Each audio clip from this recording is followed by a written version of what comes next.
Hello and welcome. Today's project is all about the anxiety system, the truth about anxiety, what's going on internally so that you can understand why you're feeling the way that you're feeling. Because when I used to suffer from extreme health anxiety, agoraphobia, I felt confused, overwhelmed, and I remember that so much of my life got beyond me that it was hard to wrangle and solve all of these problems because my emotional system was overflowing. Now, the first thing I want to touch on in this video is the explored and unexplored territory. And I want to use the metaphor of the video game character because it's absolutely brilliant. You know, when you start a video game, you start out usually in like a house, right? You start off in this area, and outside of the area is grayed out on the map. So you go to your options and you see on the map that only this certain area that you're in is lit, and you have so much to explore. And so when you start a video game, what happens? How do you feel? You feel excited. You've been wanting to play this video game. You're curious. You're like, wow, look where I am. And then you go outside and you start to explore.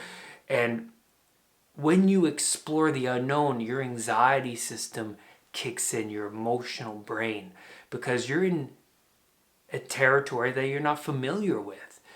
And you see in The Lion King, Mustafa says, your kingdom is everywhere the light touches. And so outside of the light, outside of the tribe, is the darkness where you step into, and that's where you gather new information. So like the video game, you start to explore and explore, and you get the video game book, and you start to explore all the nooks and crannies of the video game, and after a year of exploring, you get bored of the game. Okay, why? You explored everything. You've seen everything. You've gathered up everything. And so what makes a video game so enjoyable is when they start to expand on the game as you play it. So expansion packs come out, and now there's a new section of the world that opens up, and you get back into it. And then once you explore that, you get bored and you stop playing the game. And so in our lives, when we explore too much, well, I'd like to say not explore too much. I want to say when we get bored, it's an indicator that we need novelty, that we need an expansion pack. We need to explore new territory. And so when you're suffering from health anxiety and anxiety, you're thrust into this unknown video game. You're the character amongst the grayed out map, right? And now that you're suffering from anxiety, you have to explore what anxiety is about so that you can start to work with your anxiety system to overcome this problem. A problem arises. You're in a place you don't understand. And so I see this all the time with my clients, people who come to me, who write to me online. They say, well, I'm overwhelmed by this panic attack I had, and ever since I had this panic attack, I've been in chaos ever since. And so when that panic attack happened, that was this novelty, this problem that arose, a potential threat to your life. And since then, your anxiety system has been like, okay, we got to solve this problem. What happened back there? Why did I feel the way that I was feeling? How can I prevent this from happening again in the future? So there's many different things happening there. And like many of us, we don't know how to deal with that. So we sweep it under the rug. And then when the feeling comes back up, what happens? We get overwhelmed by it because our anxiety system works by associations, right? So you associate that feeling with that strong negative emotion of the panic attack you had before, right? Because that same feeling came up. Like when you go to a shopping mall, you have a panic attack and then you leave, and then you go to a concert, you have a panic attack and leave. So since the amygdala works by association, that's your fear response, well, if you look closely, the shopping mall environment resembles the concert venue. It's an environment where you're in a place that's crowded with people. You're in a place where you may feel trapped, and you're in a place away from your safe zone, which is your home. And the concert venue resembles the same idea. And so it's important to know that the fear is an indicator that there's something you need to attend to, that you need to pay attention to. So when you run away from that shopping mall, you are now associating that environment as something life-threatening. That this is a place where I don't want to be. And your actions and your thoughts are an indicator of what you want the outcome to be. So if you run away, then you're telling your anxiety system, this is a place that needs to be avoided. So when I walk through situations with my clients, I talk about and lay out the desensitization process for them so that they have an understanding of what they need to do, what they need to work on in order to overcome their anxiety. So they need to act in a way where they show the amygdala that this place is not a threat to their life. So they have to make new associations. By staying in the environment, they're making new associations.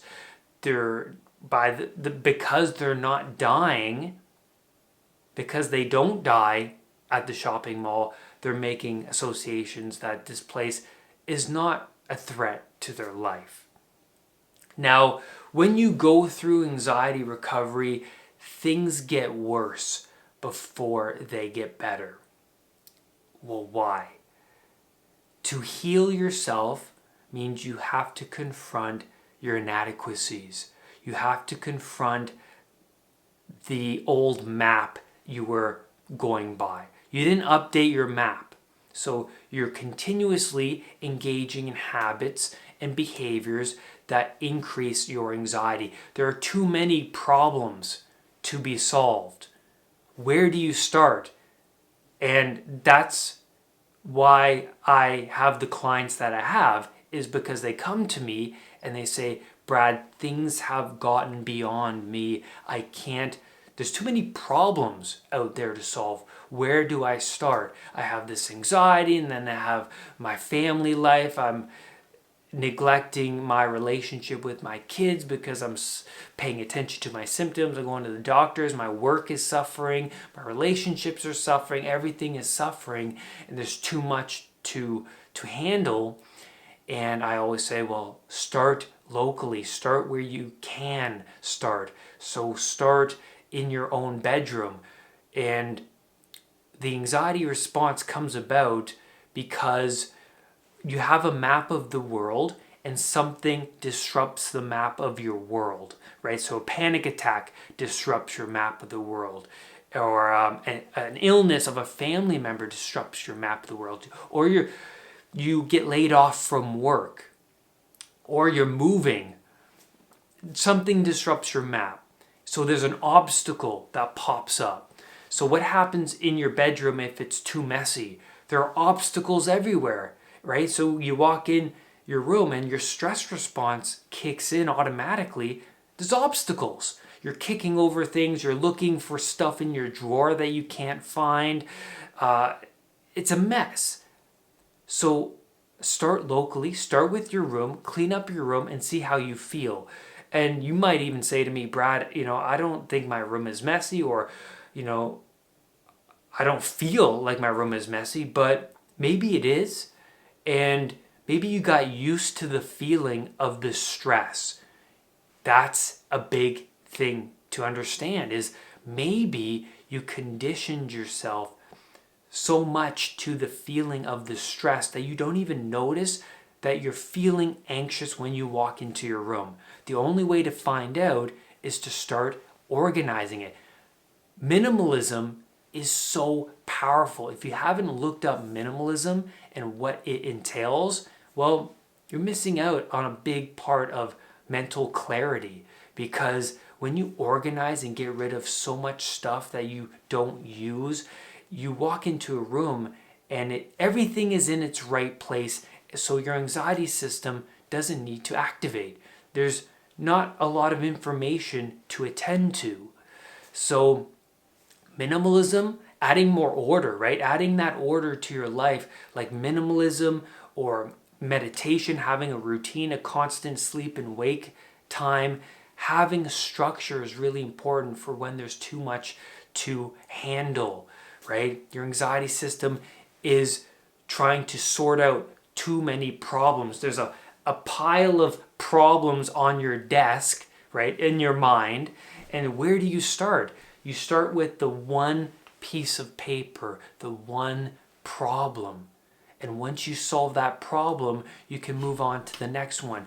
I remember when I was going through my anxiety recovery, one of the first problems I was attending to was caffeine. I was starting to wean myself off of coffee. And once I could prove to myself that, hey, I can cut coffee out of my life, the thing I was addicted to for many, many years, hey, maybe I can attend to the next problem. So you start to be more confident in your ability to solve problems, because you want to be the best problem solver you can be. You want to be the best Sherlock Holmes you can be, right? So start with the one problem. And you have to grow out. The reason why things get worse at the beginning of your recovery is because you have to grow out of your set mindset. You had this map of the world that you've been using for so many years. Now you have to redraw the map, and you have to learn about anxiety because you're suffering from anxiety. So now you have to explore, what is anxiety? I got to watch Brad's channel. I got to listen to Brad's podcast. I got to start changing my routines around.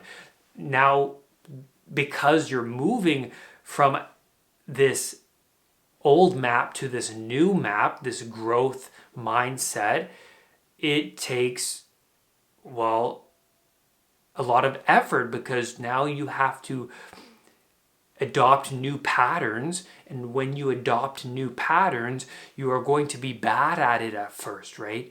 Because your unconscious wants to pull you back into what's familiar, because what's familiar is easy, right? It wants to run unconsciously. But when you start to change the map, well, it requires mental energy.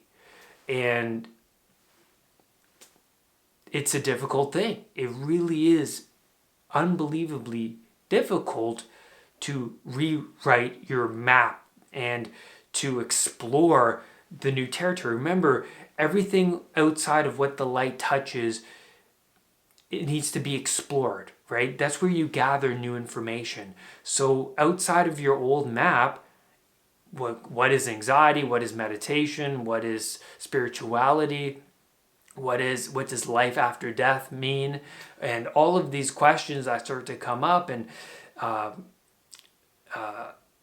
when you start to adopt different mentors, people who are overcome anxiety, people who have overcome challenges, and learning from them, that requires you to breach outside of what's familiar and to explore the information that hasn't been familiar to you yet. And so as you can see, if you go back to my first video and if you go forward from there, you'll see my growth as a person because I kept exploring for all these years that I've been going through anxiety recovery. I kept exploring, I kept reading, I kept growing. But if you go back to my first videos, they're very different. They're very amateur, you could even say. I know more now than I used to 3 years ago. So you have to keep exploring and keep growing, and that's how you become a better person, stronger mentally, physically, spiritually, emotionally, energetically, all of those things. So I hope this video has helped you to understand anxiety a little bit better. I recommend that you download my Anxiety Project program because in that program it helps add structure to the chaotic mind. And lastly, do not let anxiety define who you are.